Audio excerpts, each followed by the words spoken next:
Hello, good morning. आजची कामाची सुरुवात लेट होते. 9:31 झाल्यात आणि इथं असा माझा पसारा पडला आहे. सो आताही मी पसारा जो आहे ना पटपट आवडते, कारण आता येणारी आपली ज्वेलरीची बॅच आहे, त्याच्यासाठी खूप सारं मटेरियल मागवलं आहे आणि स्टुडंटला आम्ही याच्यामध्ये देणारच आहे, पण ते आवरूया फटाफट. हे जे मटेरियल आहे ते आम्ही स्टुडंट्सला देणार आहेत आणि हे म्हणजे नवीन ब्रांच ओपन करणार आहोत, त्याच्यासाठीचं चालू आहे का. पुढं तुम्हाला कळेलच नवीन ब्रांच म्हणजे काय. तर माझा अर्ध्या तासात दुसरा क्लास होता फॅब्रिक प्रिंटचा. तर साधारणपणे ह्याला अर्धा तास किंवा 20 मिनटं लागले असतील. तर पहिलं पण साहित्य होतं ते व्यवस्थित पहिलं सेट करून ठेवलं आणि तारा वगैरे अडकलेल्या होत्या, कारण मी 2 ते 3 वर्षापूर्वी मी ज्वेलरी चा क्लासेस केला होता. त्या टायमिंगला मी खूप सारं मटेरियल घेतलं होतं.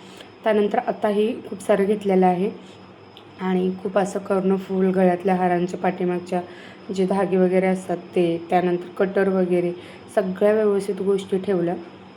आणि त्यानंतर ऑनलाईनचा क्लासही संपवला आणि संपवल्यानंतर हा मला वाटते शेवटच्या 8 दिवसातला हे होता आणि बाकीच्या सगळ्या गोष्टी ज्या होत्या दुसऱ्या दिवशी शिकवणार होते. तर स्टुडंटला सांगितलेलं आउटलाईन्स काढून घ्या आणि मी पण काढून घेते लागल्या हाताने, कारण मला लगेच पडायचं होतं बाहेर असंच कामानिमित्त. मी जे तुम्हाला सांगितलं ब्रांच त्याविषयीच माझं काम चालू आहे. सो मी घरी जाणार होते, शॉपही ओपन राहणार होतं, मुलांना ठेवून मी जाणार होते. तर पुढं बघूया आपण काय काय करते ती. पण ज्यांनी मला सबस्क्राईब केले नाही त्यांनी सबस्क्राईब करून घ्या आणि फॉलो केले नसेल तर फॉलो करून घ्या. आणि माझे व्हिडिओ कसे वाटत आहेत, नॅचरल जे काय असेल ते विदाऊट फिल्टरचे कसे वाटत आहेत तेही सांगा.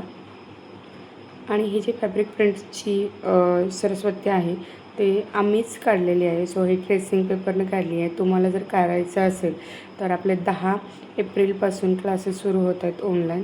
सो तुम्हीही ॲडमिशन्स करू शकता. फी ओन अँड ओनली 2000 आहे. सो परत भेटूया. हॅलो, नमस्कार. एवढा मोठा पिंपल उठला आहे, त्यातून रक्त आलं आहे. खरंच खूप चेहऱ्याकडे दुर्लक्ष केलं आहे. बघूया स्किन केअर एक रुटीन सुरू करायचे. आत्ताच आले शॉप बंद करून म्हणता येणार नाही, क्लास संपवून. मुलगा आहे अजून शॉपवर, तो येईल एक अर्ध्या तासात. मी चालले एका ठिकाणी, पण त्याच्या आधी घामानं बेजार झाले. तर आधी घेते शॉवर आणि त्यानंतर मस्तपैकी साडी नेसून पडते घराच्या बाहेर. सो चला जाऊया. आज तर सांगणार नाही कुठं जाणार आहे, पण घेऊन जाणार आहे तिथं. पण काय काम आहे हे सांगणार नाही. तर चला भेटूया साडी नेसल्यानंतर. बाय.